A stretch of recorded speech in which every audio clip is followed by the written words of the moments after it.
If you have an SCR number from another filing for the same property or project, it is even easier to fill out a preliminary notice.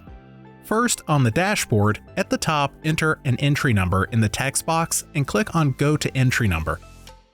When the screen refreshes, you'll see three options at the top left of the form: Email, Track, and Copy To.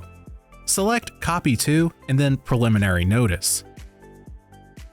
It will then take you to a new preliminary notice form and pre-fill all the project details, including the owner, contractor, and property details like tax parcel ID and address.